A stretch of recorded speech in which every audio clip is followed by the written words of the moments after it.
Assalamualaikum warahmatullahi wabarakatuh. Teman-teman semua, selamat datang di channel saya. Hari ini kita akan bahas bareng-bareng mengenai teori asam basa. Jadi teori asam basa itu akan ada 3 yang kita pelajari. Ada menurut Arrhenius, kemudian Bronsted-Lowry, dan juga yang terakhir tentang Lewis. Ya.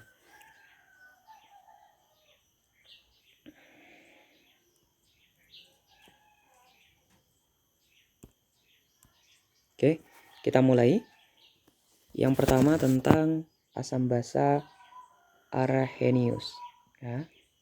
Arrhenius itu adalah pencetus teori yang familiar ya dan cukup mudah.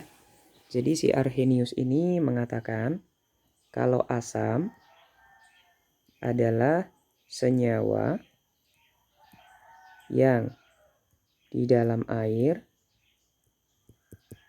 ini intinya, menghasilkan ion H+. Oke. Jadi asam adalah senyawa yang di dalam air, dia akan menghasilkan ion H+.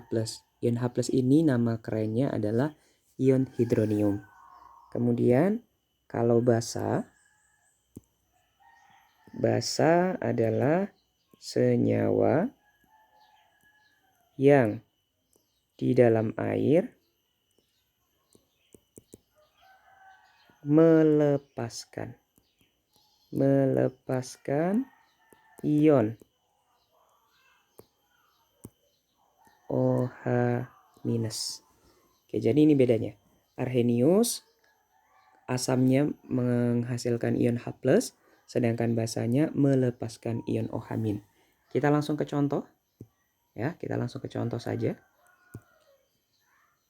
HCl ya. Ketika kita uraikan akan terurai jadi H+ ditambah Cl-. Oke. Karena di sini ada H+, artinya ini adalah asam. Oke. Kemudian kalau misalkan ada LiOH, ini akan terurai jadi Li+ ditambah OH-. Karena ada OH, berarti ini adalah basa. Cukup mudah ya. Jadi kuncinya kita lihat ketika dia ada H+-nya, udah pasti itu asam. Ketika ada OH-nya, udah itu pasti basa. Kita contohkan lagi bagaimana kalau indeksnya yang lebih dari 1. Misalkan H2SO4.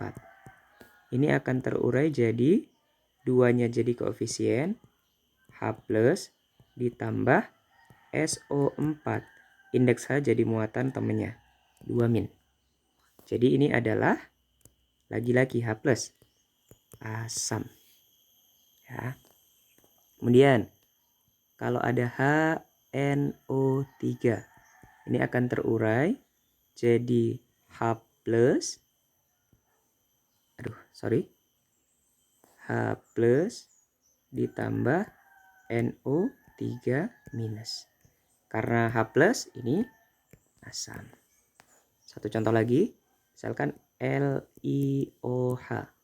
Ini akan terurai jadi Li+ ditambah OH-. Karena ada OH- berarti basa. Gitu. Nah, misalkan lagi satu contoh lagi deh. Misalkan ada MgOH 2 kali.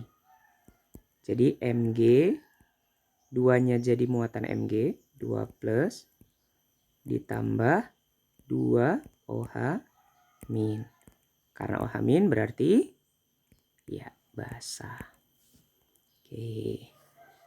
Nah, sekarang coba teman-teman coba sendiri. Akan ada 3 senyawa. Coba tentuin apakah itu asam atau basa menurut Arrhenius.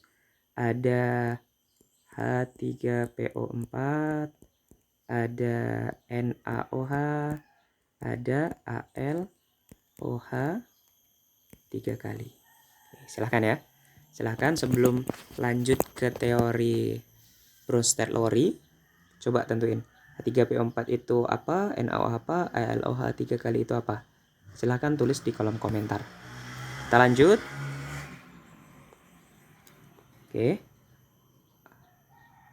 Kita lanjut ke asam basa Bronsted-Lowry ya. Oke. Bronsted-Lowry. Oke. Jadi Bronsted-Lowry. Jadi menurut si Bronsted-Lowry, kalau asam itu adalah donor proton. Proton itu apa? H+. Oke. Sedangkan basa itu kebalikannya. Kalau ada yang donor, berarti akan ada akseptor proton. H+. Oke. Jadi kalau asam itu donor atau yang memberikan H+, sedangkan basa itu akseptor atau yang menerima H+. Jadi nanti kalau kalian disuruh menentukan asam basa Bronsted-Lowry, kalian nanti akan langsung disajikan oleh suatu reaksi. Misalkan ada HCl plus NH3 ya, akan menghasilkan Cl- ditambah NH4+. Oke, coba kita lihat reaksi ini sejenak. HCl itu menjadi Cl-. Lihat ya, HCl jadi Cl-. Artinya sebelumnya HCl jadi Cl saja. Ini artinya H di sini itu dilepas atau diberikan. Kemudian kita lihat NH3. NH3 tadi sebelumnya hanya 3, kemudian diproduk hanya jadi 4. Itu artinya dia menerima 1H. Kita kembali ke sebelumnya. Asam adalah donor proton atau yang memberikan H+. Berarti yang memberikan H+ siapa? Tentunya adalah HCl. Karena dia diproduk jadi Cl- saja. Berarti ini adalah asam. Ya. Sedangkan NH3 dia menerima H+. Kalau menerima H+ namanya basa. Oke. Sedangkan Cl- ketika dia di sebelah kiri di reaktan itu asam, ketika dia diproduk setelah kehilangan H-nya, dia akan menjadi basa. Basa konjugasi. Ya. Kemudian NH4+, karena dia sudah menerima H, namanya ganti asam konjugasi. Nah, itu. Begitu cara menentukan asam basa pada Bronsted-Lowry. Jadi HCl dan Cl- itu adalah pasangan asam basa konjugasi. Jadi pasangan asam basa konjugasinya HCl dengan Cl-. Sedangkan pasangan basa dan asam konjugasi NH3 dan NH4+. Oke. Contoh yang lain. Misalkan kita buat H2O plus NH3 menghasilkan OH- plus NH4+. Oke. Nah, jadi OH2O plus NH3 plus menghasilkan OH- ditambah NH4+. Kita lihat H2O ya. H2O di sini jadi OH-. Berarti dia melepaskan H. Sedangkan satunya lagi NH3. Lihat, NH3 jadi NH4+. Berarti menerima H+. Artinya asamnya adalah si H2O. Ini asam, kemudian ini basa, kemudian Setelah lepas hanya ini jadi basa konjugasi, sedangkan ini jadi asam konjugasi. Oke. Jadi pasangan asam basa konjugasinya adalah H2O dan OH-, sedangkan pasangan basa dan asam konjugasinya adalah NH3 dan NH4+. Gitu. Oke ya. Coba sebelum kita ke Lewis ke teori terakhir, ini ada reaksi H2O plus HCl menghasilkan H3O plus ditambah Cl-. Oke, coba kalian tentukan ini mana yang asam, mana yang basa, mana yang asam konjugasi dan basa konjugasi gitu. Oke, nanti silahkan tuliskan lagi jawabannya di kolom komentar. Kita ke teori terakhir, kita ke Lewis ya. Lewis. Ya, terakhir Lewis, tapi teman-teman gak usah khawatir. Lewis ini walaupun sedikit paling rumit ya di antara ketiganya, tapi dia nggak terlalu banyak ya. Jadi nggak usah terlalu khawatir. Jadi Lewis, kalau menurut Lewis ini apa? Asam adalah penerima pasangan elektron. Oke, sedangkan basa adalah penyedia pasangan elektron. Oke, itu bedanya. Lewis adalah penerima pasangan elektron, sedangkan basa adalah penyedia pasangan elektron. Misalkan ada NH3 plus BF3. Nah, ini nanti mana yang asam dan mana yang basa. Kita bisa tentukan dengan cara kita membuat dot Lewisnya ya.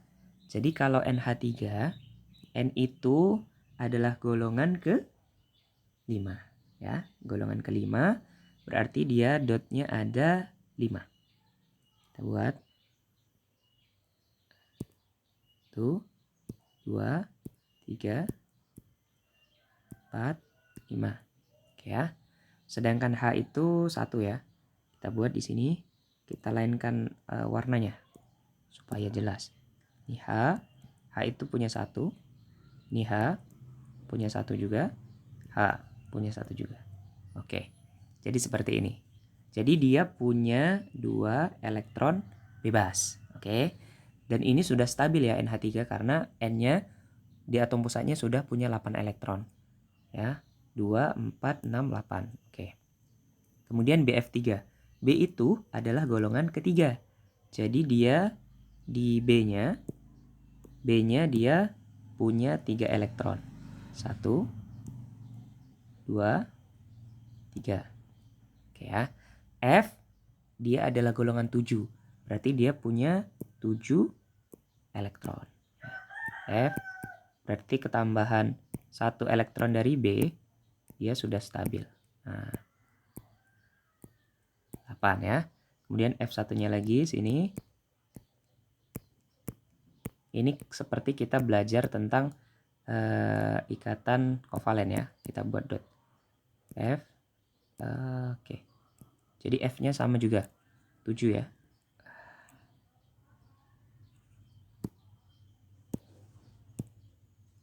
Ini F ya.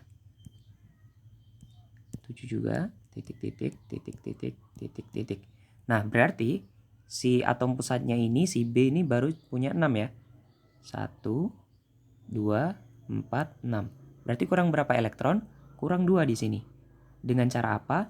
Dengan cara berikatan bersama dengan si N. Nah, makanya karena si N ini dia pemberi pasangan elektron, berarti N ini adalah basa. Sedangkan B ini penerima pasangan elektron, berarti dia adalah asam. Oke. Jadi seperti itu. Kalau untuk teori asam basa Lewis, pokoknya dia yang menyumbangkan elektron itu disebut sebagai basa. Sedangkan dia yang menerima pasangan elektron, dia adalah asam. Oke. Oke, terima kasih teman-teman sudah menyaksikan video saya.